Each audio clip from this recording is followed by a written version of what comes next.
Hi, this is Britta LaFont from girlsgrowingwithgod.com, and today we're talking about Lesson 4 in our video Bible study of Elizabeth George's Putting on a Gentle and Quiet Spirit. And so last time we talked about the gift of salvation, how the ancients looked forward to it, the people who were the contemporaries of Jesus, the disciples and Paul and Jesus himself all testified to it, and that the angels even looked down with great interest to follow this process of our salvation. And so then Elizabeth George brings us to this next passage from 1 Peter chapter 1. Okay, and it begins with the word therefore. And I don't know if you've ever heard this, but I've always heard when you read that in the Bible, you need to look at the previous verses to understand what he's about to say, because those previous verses will tell you what they are there for. So the gift of salvation is what we need to have in mind when we read this. The gift of salvation is important to us, and it's important to all of history. Therefore, gird up the loins of your mind, be sober, and rest your hope fully upon the grace that is to be brought to you at the revelation of Jesus Christ.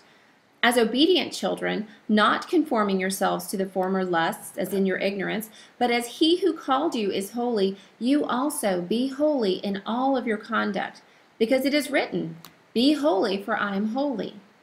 Now, here we have this therefore, and it's launching into what Elizabeth George calls our to-do list. So our response, and she calls this chapter responding responsibly.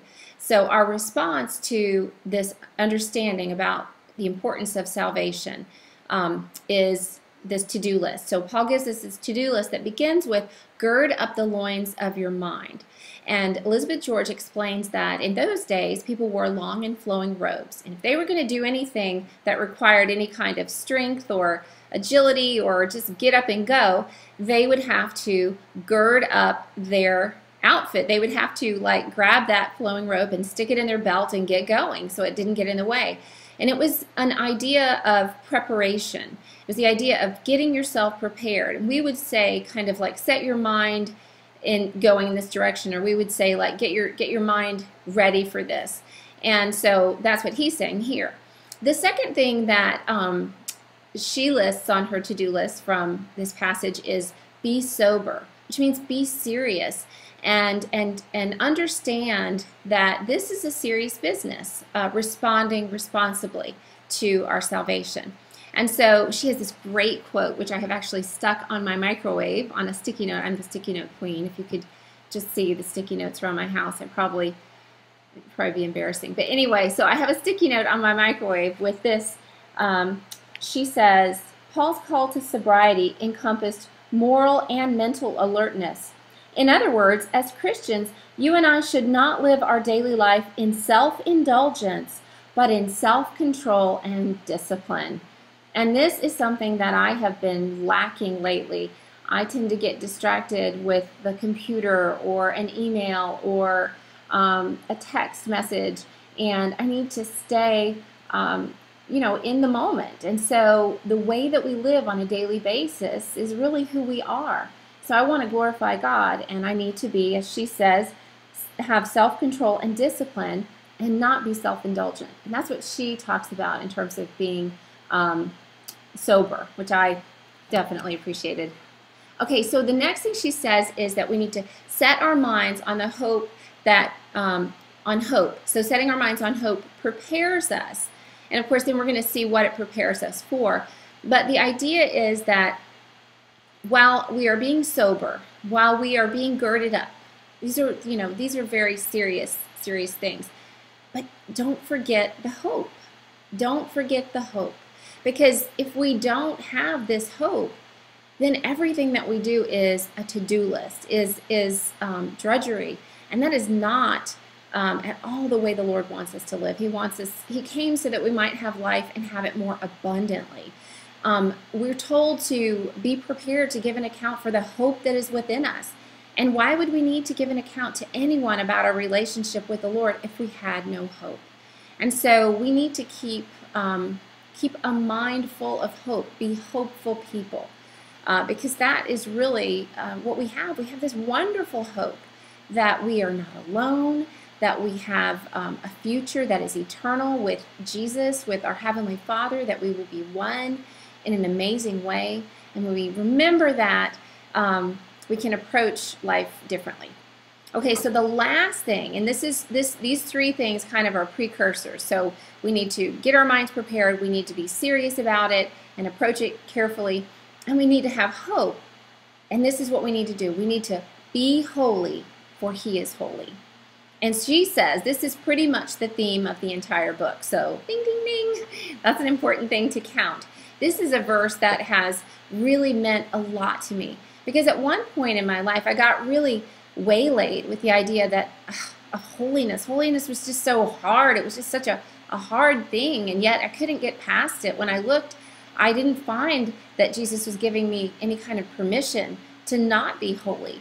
He seemed to call us to more and more holiness, because beyond what we see in the Old Testament, all the rules and things like that, you know, Jesus gave us freedom, right? But He gave us freedom to do them well because He helps us. He doesn't give us freedom not to do them. In fact, His standard is higher than the standard of the Old Testament, because He wants us to be obedient, not just in our actions, but in our hearts. That's what holiness is that heart that will obey. That can be a real struggle. That can be very discouraging. So at one point in my life, I could get very discouraged about my lack of holiness. And if I looked at myself at the end of the day and I took a holiness inventory, I was really disappointed, and I felt like God was too. But somewhere along the line, I began to study holiness. Actually did a ladies' workshop on holiness, and we talked about what did it really mean. And so yes, we have the meaning that holiness is something, you know, good and high and sanctified, okay? And that's what we think of, consecrated. You know, we think of God is holy. I mean, He is good. He is above all. He is better than everything. And He is without sin. And so that is one understanding of holiness. But holiness is deeper and has more dimension than that. And the other part of holiness is the act of being set apart for God. Now, when we remember that when something is set apart and consecrated, that's what holiness is. We think about that. We remember in the Bible that God is the one who calls something holy. He is the one who determines what is holy and what is not holy. And this has been the way from the very beginning, and it still is true.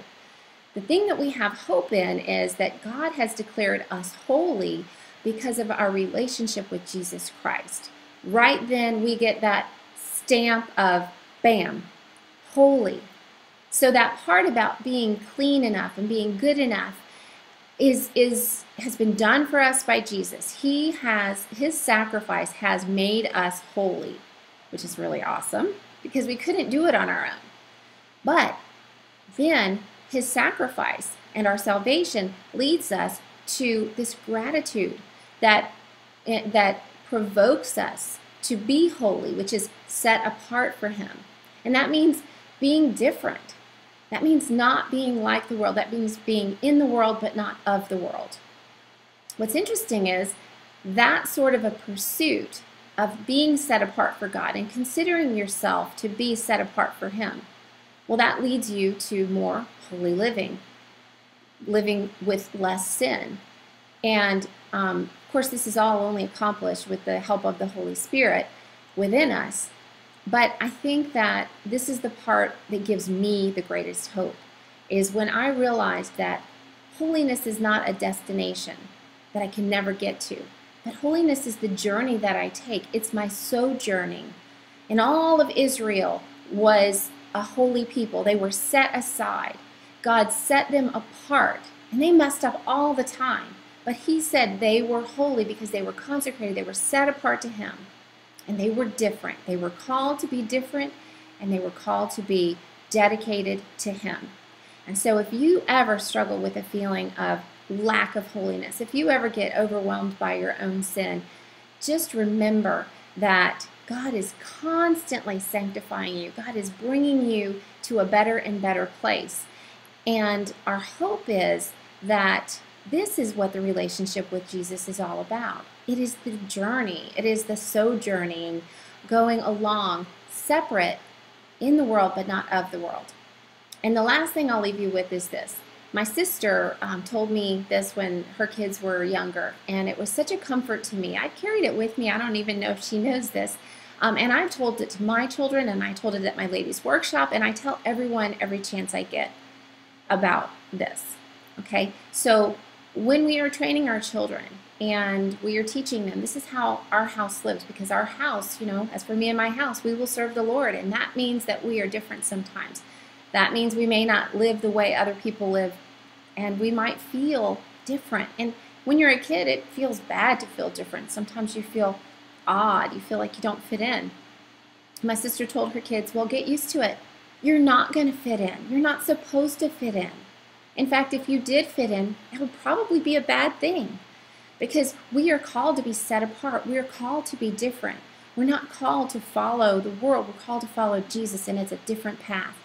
And so we will be different. And so you should enjoy that. You should revel in that separateness. Now, we live in the world. We are not of the world, and we are interacting with other people all the time because we want them to know the God that we know. So I don't mean to be set apart, like separated from and not a part of anything. But I just mean when you get that little feeling that somehow you're different and it's not as good, or it's not right because it's not like everybody else, just remember that it is good and it is right to be like God.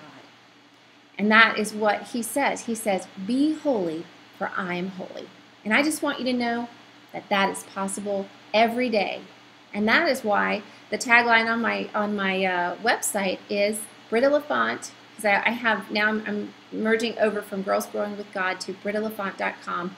Everyday holiness, because I want you to know it's attainable. Every day, set yourself apart in your mind. Know that you are dedicated to following a different way, but it is a good way and it's very rewarding.